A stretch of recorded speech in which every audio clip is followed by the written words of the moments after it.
Say what? It'll make your mama frown. To the keepers of the bottom, making this funkalicious stew.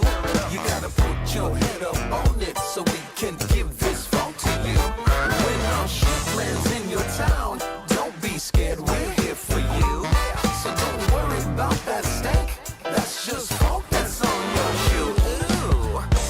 You can say what you want, you can do what you feel.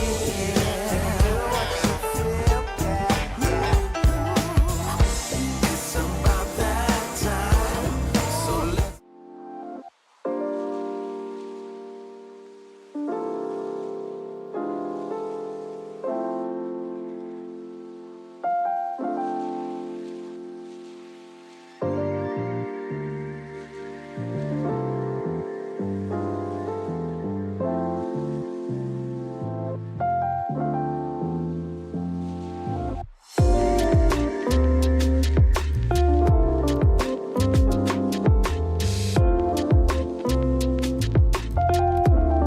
Hello and welcome to Wine and Wealth, a show produced live exclusively for our clients here at Jazz. Tonight's show is open for all, giving you a sneak peek on how we help our clients get their dough straight. So grab a glass of your favorite wine or a tasty scotch and let's get your dough straight. Enjoy the show.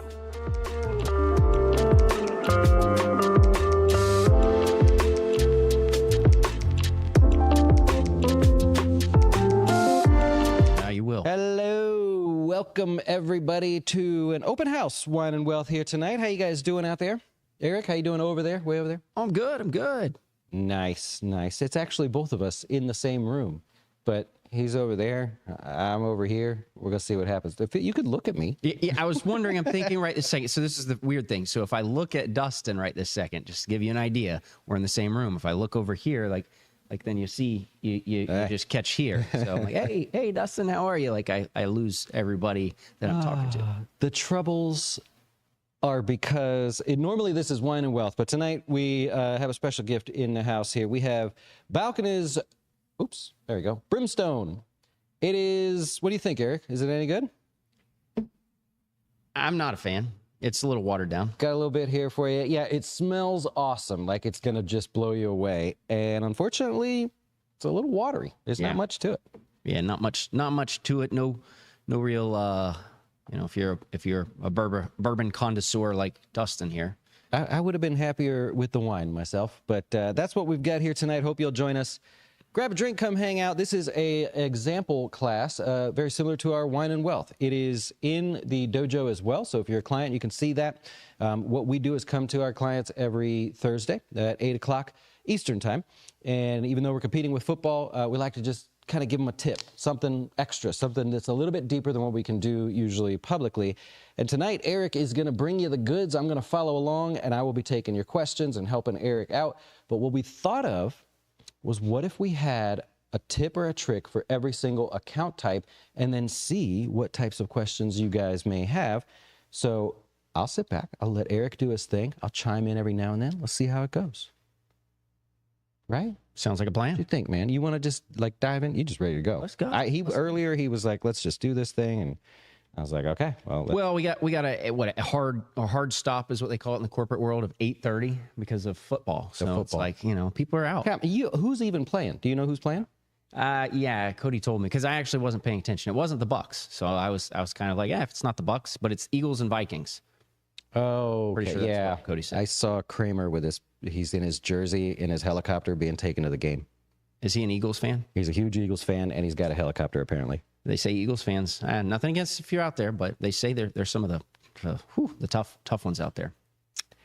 Like, I won't get in the middle of that. You're gonna get beat up if you go to an Eagles game and like start bad mouthing. Like, you're done. They say. So keep in mind, Eric can't see the question. Only I can see the comments. So just have at him. Do whatever you got to do tonight. Right. I want nothing to do with it. There you go. Let's get started, Eric. I'll pop up the slide so you got what you need. Yeah, so in general, when we're talking about accounts and how they all work, one big one that's out there that almost everybody has is 401k, and you'll hear every single advisor that's out there tell you the typical stuff like, well, make sure you're doing the match, or I would do some towards a Roth 401k or anything like that. But if you have the ability to contribute to after-tax dollars, now this isn't for everybody, because the fact is that this is one that once you're maxing out, let's say your Roth 401k side, and you want to even do more Roth, you can do that if you have the ability to contribute to an after-tax money to your 401k. Getting more popular too. Yeah, it's definitely getting more popular. Now that we're seeing 401ks, that most 401ks are starting to introduce Roth 401ks. There's still some out there that actually don't have that. And so this option allows you to first max out your, let's say, Roth 401k.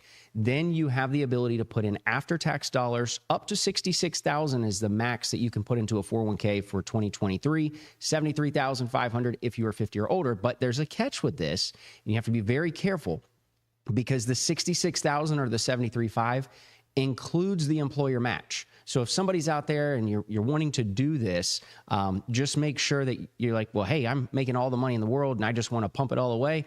Well, don't skirt out the employer match, because it's free money that you will be getting. But this is an option for you. They allow either in-service rollovers, basically where you're able to, if the plan allows an in-service rollover, you're allowed to either potentially shift this directly to your Roth 401k, or you take it and you can actually transfer it out into a Roth IRA. So there's a couple options depending on the plan. That's one that you really want to check through. But a lot of people get these confused. Just make sure you're up to standards on what's going on with it. Contact the employer plan before you do it, so that you don't make any mistakes there. Oh, another one with this, since it's after-tax contributions, some employer plans actually allow you to shift the money directly to the Roth right away. No issues.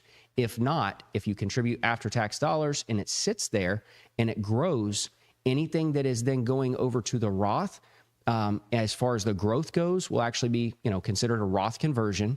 And when that happens, all of the gains are going to be taxable income that year. So just make sure you're aware of that.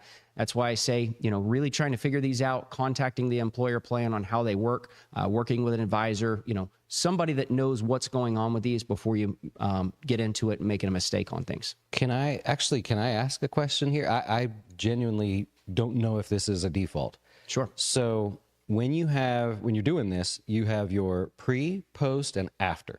Yep. Right?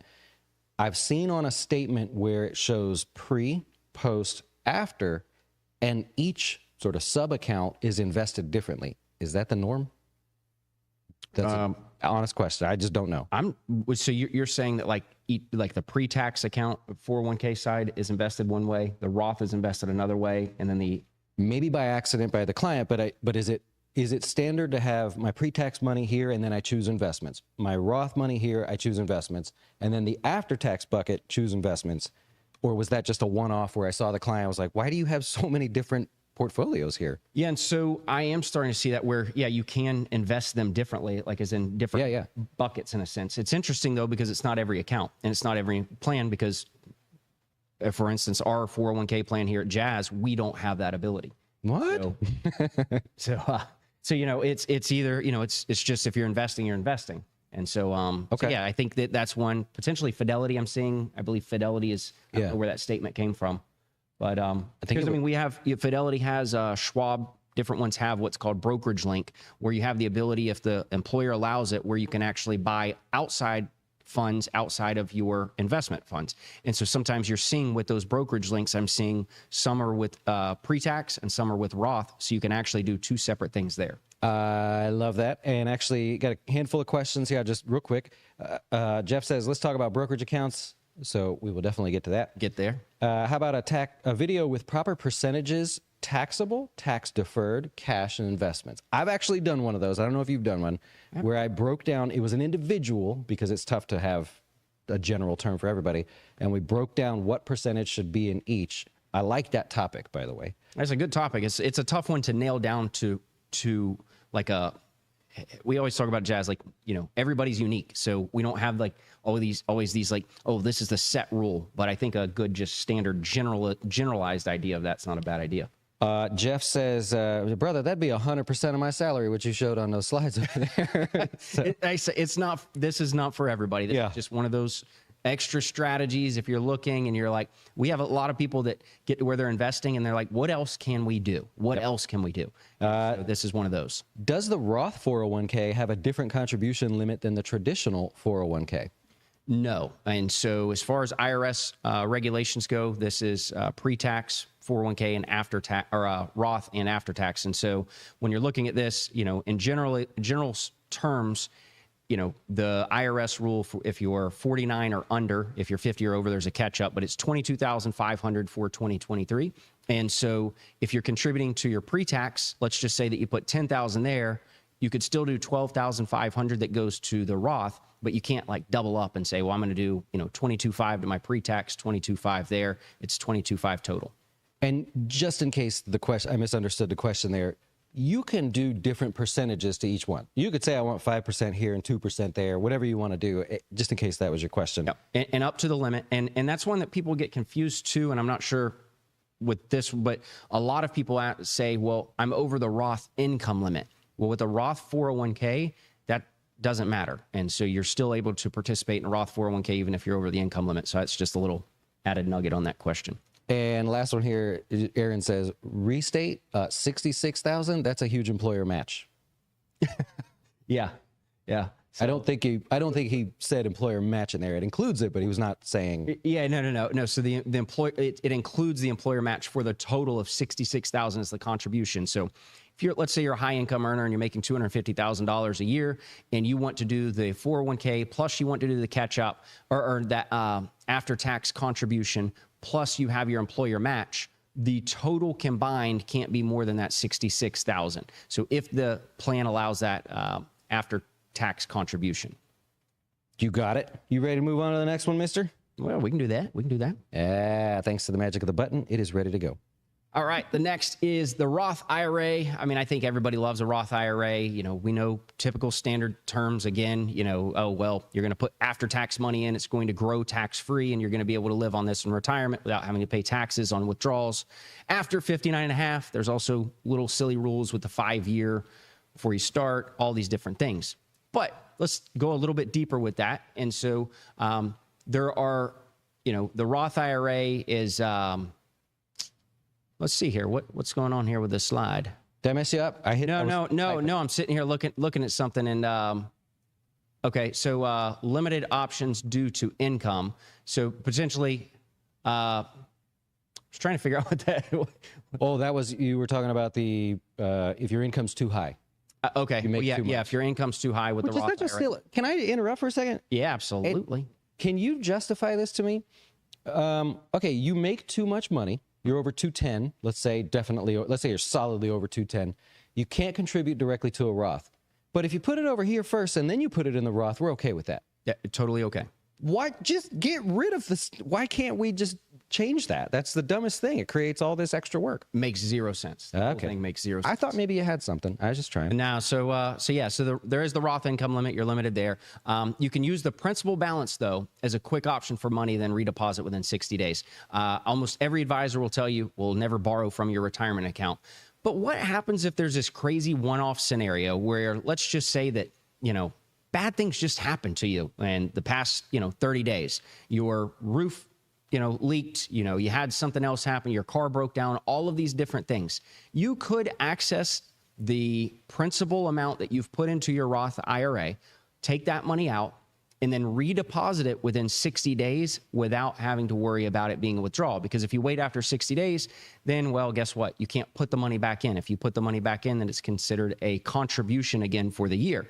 And so it's one that it could buy you a little time. Not saying that I recommend you ever pull from a retirement account, but we all know that life happens. And if you're in a tight situation, or you know what, maybe you found a great deal on something and you've got to have cash and you don't have the cash to buy it right this second, but guess what? You could go buy it by pulling money out of your Roth, then go, once you own it, and then go and refinance or, get a loan against it. Let's say it's an automobile that somebody's like cash only. Well, guess what? Maybe the bank will loan you money after you can go and, get all this set up. So a couple little options, weird things there. Got a good one. I got a good one for you. Real life actual example. So this is not bad news. Yeah. A client is in the middle of closing on property 1 and is going to buy property 2. These are investments. So they have their home. And closing date number 1 got jacked up because of the hurricane. Closing number 2 is not even in that state. He's like, I'm not going to have the money that I thought I needed right then. And he's like, I'm a little bit short. I said, let's take it out of your Roth. You're taking the chance, but if you're within 60 days, just put it back once you close on the house.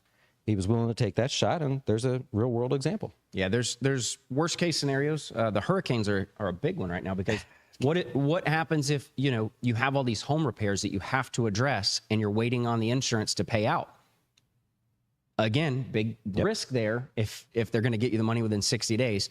But again, life happens. So we're just throwing things that you generally wouldn't hear from a typical, advisor just talking to you about, oh, do a Roth IRA, max it out.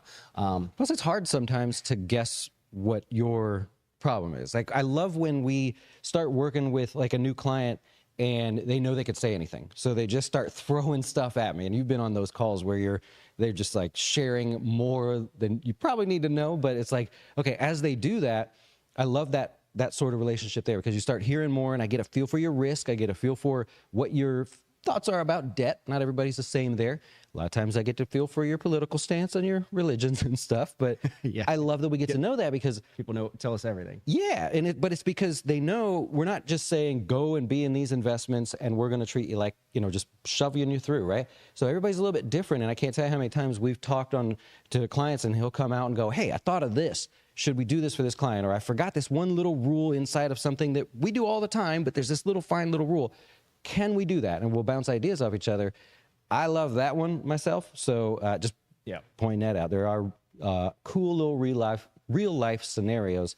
And of course, jazzwealth.com. We wear the shirts every day. You know what I mean? Just go check it out. The other one for the Roth IRA, by the way, I actually have my best friend. I guarantee he's not watching now because of football. But my best friend actually did this in their Roth IRA. You want me to explain it, or you want? Yeah, you can do it. I know it's all here, but go ahead. Okay, so you get the text there, but the concept was he was going in as a group to start a business, and it was a sub-business of a bigger company. So they had their main company, and they said, we recognize opportunity. Let's start a little side company, and these guys were going in as a group. And he had me look over their shareholder agreement, and I was like, oh, wait a minute, I have an idea.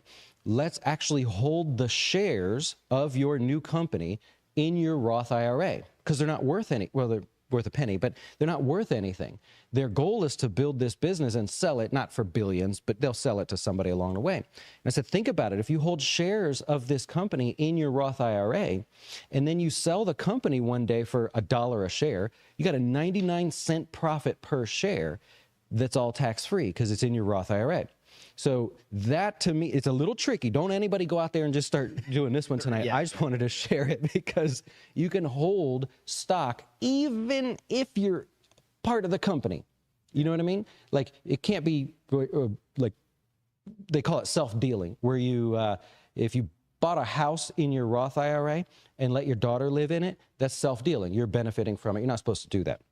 And in this case, you can do that. Peter Thiel was actually the guy that sort of brought that back to the forefront there. So don't think of your Roth as only, I have to invest it in the stock market. I have to invest it in NVIDIA. I have to invest it in bonds or whatever. Think outside the box a little bit, and I bet you there's something else you can do there. Yeah, it's one that, a lot of people, again, there's a lot of rules, and this isn't for everybody, but self-directed Roth IRAs is kind of the option there to be able to invest in other things you could buy into, local, businesses, friends' businesses, or, a startup, something like that.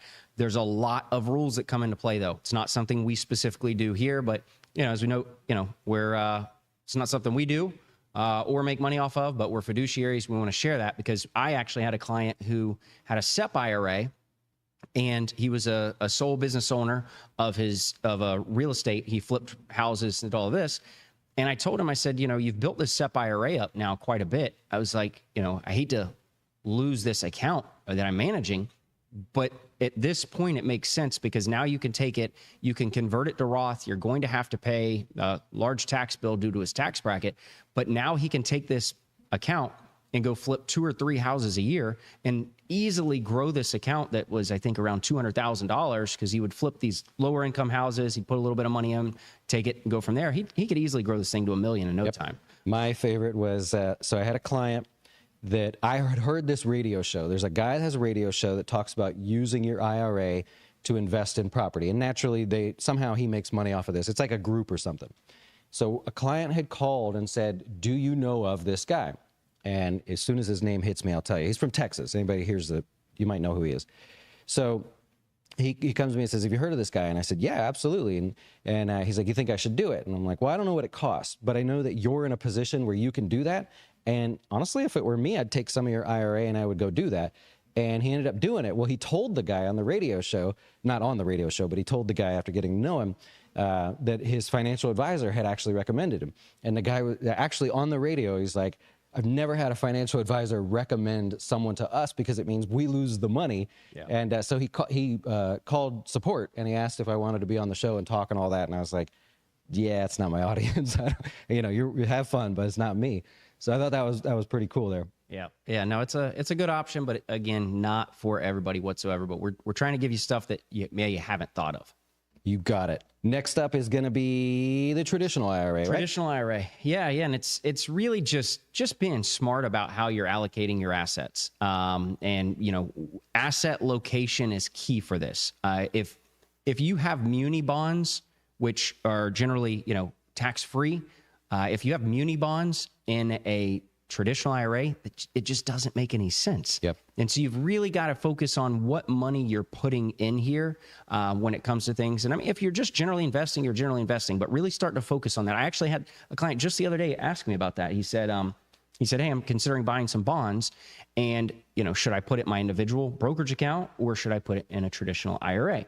And I said, it depends on what type of bonds you're buying. I said, because if you're buying these muni bonds, again, there's no tax benefit if you're throwing this thing in there. And so you've really got to just focus on that. Look at what you're putting into the traditional IRA to, potentially shelter taxes versus getting hit with them right this second.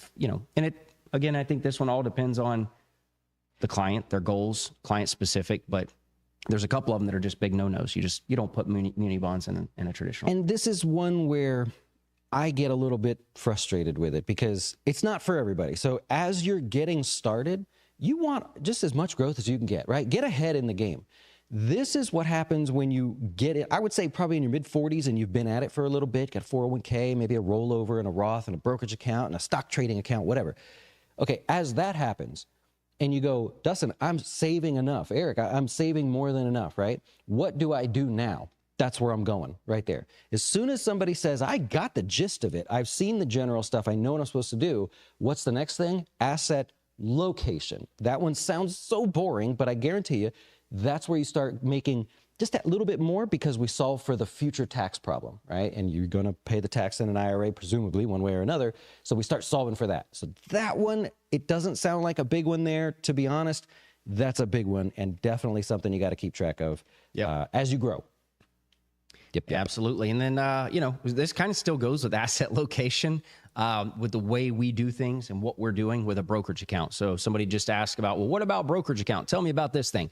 Okay, well, this picture that you're looking at is all about tax loss harvesting. And so if you can see, this account, I'm trying to see it on the screen there, but it looks like it's $270,000. Guy just actually put, another, let's say 100 grand in there, and he had a little over 100 already in there. Newer account, and it's gotten quite a bit of growth on this account. And so with what we took out here and what we're looking at is basically, let's just say that this guy wants to take $5,000 out of his account. What can we do? So if you're looking at this screen, the losses are down there in the blue, the gains are up in the green. We can actually use this tool to really play around and find a neat, area to be with things. You see, I made it bigger for you? Yeah, I appreciate that. Technology, yeah, I can see it. technology. So yeah, if you're looking here, I mean, the idea that, basically if you say, okay, he wants to take $5,000 out. Well, immediately he could either have a $3,787 loss, or he could have a $2,820 gain if we just throw it in there and take a guess at it. But what if we're using technology and we're saying, okay, let's actually strategize here. At this point, he can't, he's already got maybe $3,000 of losses on the books. He can't take any more this year. Well, he doesn't need the loss. He doesn't want the gain. Let's just do this right here. And so there's strategy that we can look at, but there's only one way to do this. And again, it goes to asset location and how you're setting your portfolio up. If you buy an ETF, let's just say you buy the S&P 500 index, all you are going to get is the net return on the S&P 500 index. And so whatever the gain is what you get. Now, the problem with this in the brokerage account is if you actually owned all 500 stocks out of the S&P 500, you're bound to have some that did extremely well. You're bound to have some that didn't do so well. You would have some gains, you would have some losses. But in this scenario, you're just going to get whatever the net return is. Ultimately, if you invest in the stock market, historically, it's always went up. So you're going to have a positive return on your account or on that ETF or index fund that you're buying. So what we're doing here at Jazz is we're actually buying individual stocks. Yeah, there's going to be a few losers in there. We're not scared to show you that, sometimes some of the stocks do go down. You don't know day to day which one's going to pop, which one's going to do what. We are studying this and researching it. But at the same time, even though we have some losers in there, we've got the winners in there, and we can start to strategize and do this tax loss harvest that if you've got 1, 2, 3, 4, 5 ETFs in there and they're all tracking indexes, you're not going to get anything but the net return. You're missing out on everything else, and ultimately it's going to cost you. So it's really just knowing how to build out your account to properly do things, and the individual brokerage account is probably the one that I see that people make the most mistakes on. You are too nice, mister. Okay. I don't know if it's the balconies talking here, but I'm going to be a little bit tougher, and I have the luxury of drawing something. If you are a client of Jazz Wealth, I will do everything in my power to make sure you don't pay the government one extra penny than you have to, okay? We have different views. Maybe you believe something else, that's fine. But I think a lot of people go, well, I don't want to pay any more than I have to. So play along with me real quick. I'm going to make a line, and that's the line that we're going to stare at for a second. If you were to just buy the QQQ, which is popular for some reason lately, people like that one. Yeah. And that's all you bought. Congratulations, you did well. If you sell it in a taxable account, you have no control over the taxes. If you have a capital gain, it's either short or long-term capital gain. We've done lots of classes on that in Wine and Wealth to go over the difference. But let's say you spread out and you bought an index, or you built your own, I don't know, whatever. Or you're here with us here at Jazz, and this is your account. And you call, and this happens all the time, people call and say, hey, man, my brokerage account, buying a house, doing something, getting a car, whatever.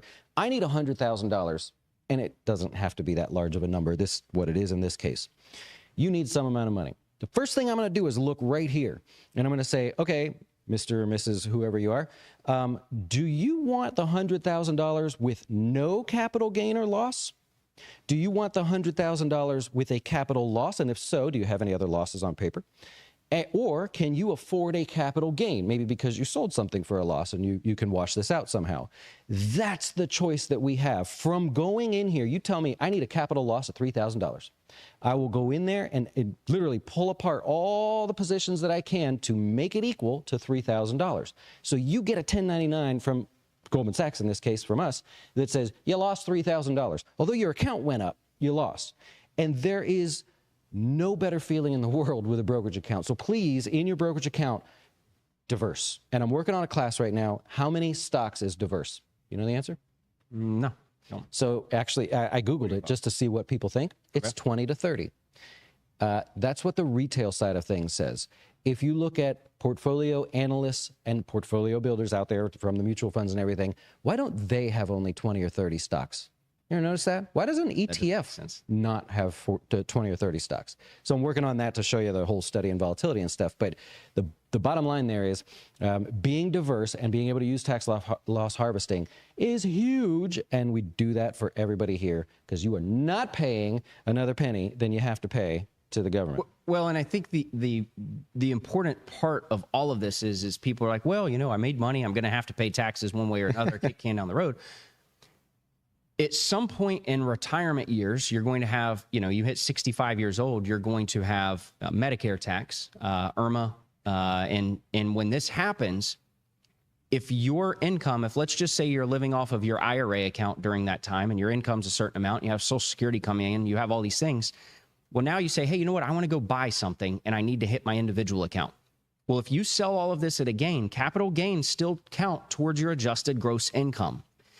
Yep. What if you could play the game a little bit during these times? Or maybe it's before retirement. Maybe you're looking at, hey, you know what? I just contributed to my Roth IRA for the year.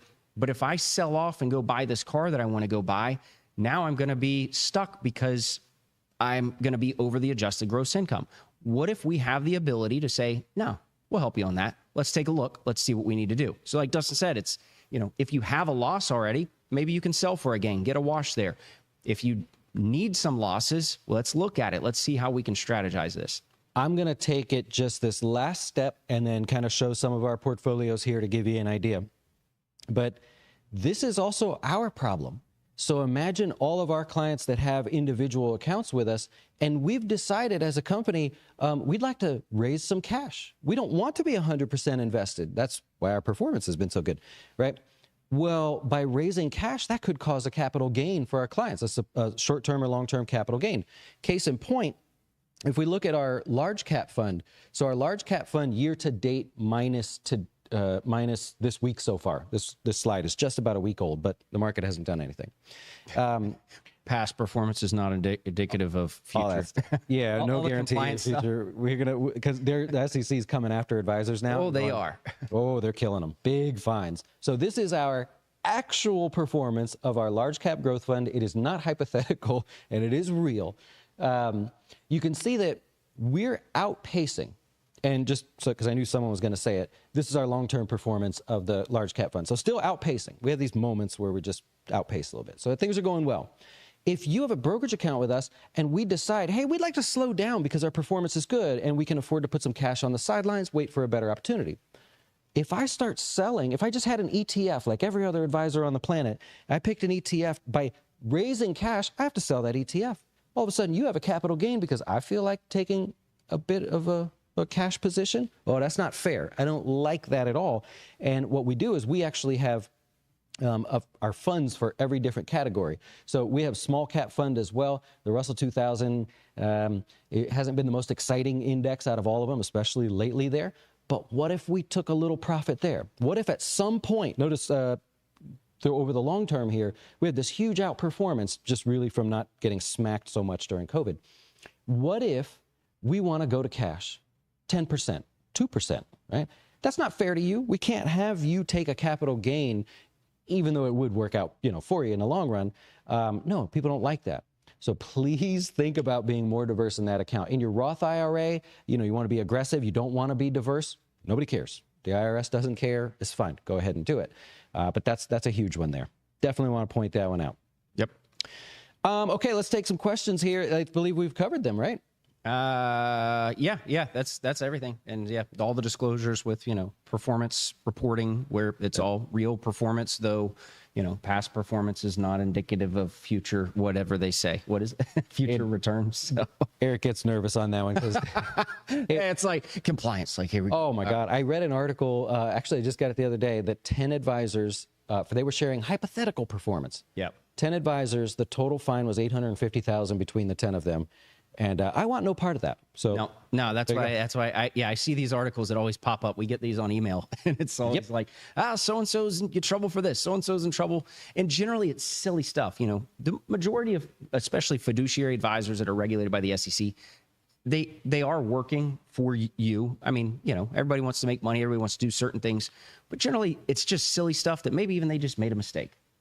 Hey, we're going to show this chart, but there's a lot of stuff that we just, we have to be very careful of. It's true. And actually a fun side note, I used to work next to the compliance officer of a brokerage firm that you would know the name. And they actually have a separate slush account, and they would put money off to the side just to pay fines. they were not bad people. They were all trying to do the best they could, but inevitably someone would send a personal email to a client. Inevitably somebody would text somebody that they shouldn't have texted, and it was no bad information, but they broke the law and they had to pay $5,000 for that, $10,000 for that. You can look them all up actually and see what they pay, but it's horrible. Anyways, we got a lot of good, nice compliments here for you there, Eric. You did a great job tonight, it appears. Yeah, thanks. Appreciate that. Couple questions. Let's see if you want to answer. And if you have a question, take some shots here. Looks like we'll be right on time to get out of your way before as football starts. First question from Slow and Steady Man. Slow and steady. This is going to go back to the Roth IRA, putting it in a private company. Oh, okay. Roth. What is the minimum investment required to invest in a private company? Is it 1,000 or 10,000? Or I'm guessing maybe 1,000 through 10,000.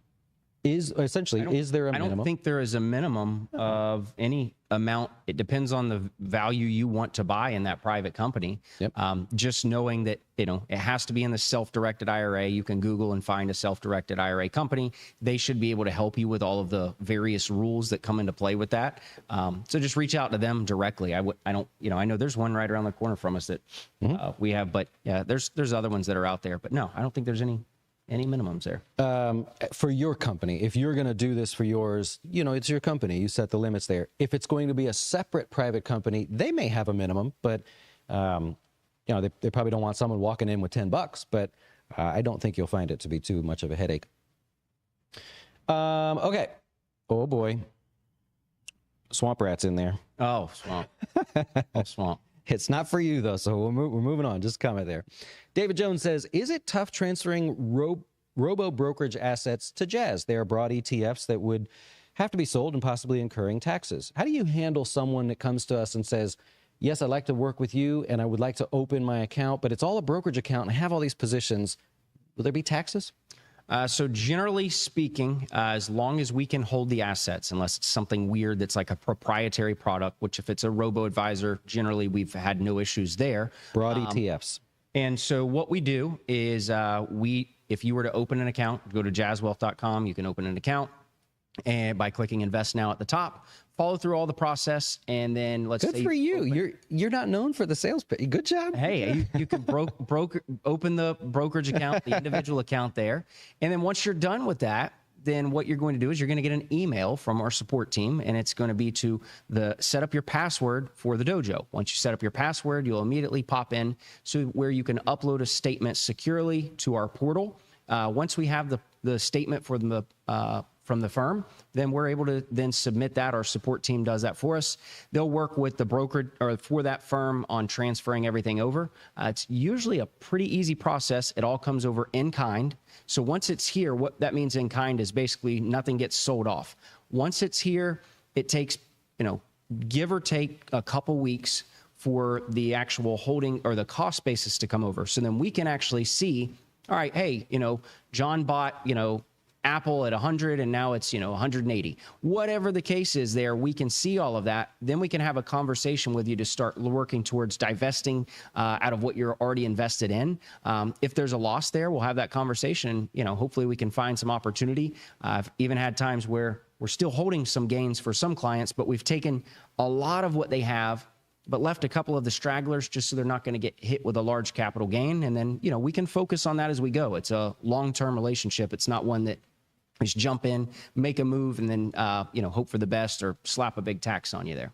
I have a hard rule that if somebody transfers over a brokerage account with investments in it, that we talk before any transaction is made. So it'll land in your account here. Maybe there's some cash so I can go in and start investing that. But I literally take your positions, and Eric does too, and we push them off to the side so you see that they're still separate, and then I will do nothing with it until we talk, right? I don't want it to be like misunderstood through email or anything. We talk about it. I go, hey, is any of this stuff you believe in? You want to keep it? What do you want to do? And can you afford a capital gain or loss? I would know that by then, but I make that as the focus because I do not want to be on the hook for that. If you said, I love that stock and my grandmother gave it to me 70 years ago, now you're in trouble. Okay. William says, are you planning to offer CDs and bonds? There's actually no need to do CDs, but yes, we will have them as well as bonds of every kind. So that is in the works because Goldman Sachs bought the company we work for. We don't work for Goldman Sachs, but of course, Goldman Sachs has access to everything on the planet. John says, thanks, great show. Pandemonium says, appreciate what you done for him or her, Pandemonium. And then Financially Free says, thanks, guys. We're selling our business and retiring next year. I just had a client do that. It was a coffee shop. Retiring next year, so our asset allocation and asset location will be big for us, especially after taxes. And especially because normally what I find, people put their effort in their business. That's a big chunk of their net worth. Yeah. Probably not their IRA, right? You probably even had to borrow from it from time to time, or your 401k. And so that becomes even more important because now you have either cash or some sort of yearly payout until they pay your debt or whatever it is you've agreed to. It becomes huge because what are you going to do? You're going to go start another business, build it, and sell it? Like, we don't want to get that wrong. Yep. Yeah. Yeah, I actually got somebody reaching out right now, too. Same thing. Must be the time to be selling businesses. To be fair, I feel like it was recently, but it could have been January. Like, time just goes by. Well, we've had a few this year. Because I want to say it was like freezing cold where they were at, and so that wouldn't apply right now. Okay. Why aren't we in the news? Do you want to be in the news? Somebody asked that? Yeah. Oh, yeah, sure. Like, you want to put us in the news? I don't want to be in the news. No. I've been quoted before, but I had to submit stuff, but I was when I had time. Now we're like doing Wine and Wealth and videos. I won't. It took me years to bring my language down from Wall Street jibber jabber to, hey, everybody can understand what the world he's saying. So it doesn't really fit on TV, sadly. Sorry, I'm behind on the stream, just talking about your large cap funds returns. Oh, so somehow it's still catching up. Jeff says, is there one sector or two of the market that is not subject to the highs and lows of the overall market? Yes. Financially Free says, yeah, I'm just kidding. So yes, that is the answer. The correlation of any of the 11 sectors is not always 100% of that to the market. The tech sector is, of course, much more correlated to the market, surely because of its weight and size. Whereas you could even, you could look right now, you could actually look at healthcare and you go, well, there's almost no short-term correlation to that. Yes, that is definitely true. Financially Free, yep, our valuation is there. We're at a good place to do it. Nice. Okay. Congrats. So CPAs are working overtime. Yeah, I like it. So I have, I don't think that's you, actually, because it's a client that's a part of a family business that's being sold. They're going through the same thing. It's like this whirlwind ride, and they're excited, but it's a big transaction. So yeah, you got to dot the I's and cross the T's. Okay. We better get out of the way, mister. I appreciate you guys hanging out here tonight with us. Let us know in the comments, was this different? Some way to go about it? Do you like just one of us, both of us? You want more of us here? You want maybe some women in here too? I don't know, whatever people are into. I don't choose. Well, because we're two dudes, Well, we do have now a female advisor coming on board. Yeah. And so that's fact. Okay. Whatever you guys like there. All right. You guys enjoy the rest of your evening and enjoy the football game. Thanks for watching. See you next time. Well, all right. Well, thanks for stopping by the Funk Neighborhood today. Yeah. Hope y'all enjoyed yourselves. I certainly had a good time. But I need to play some more horn, you dig?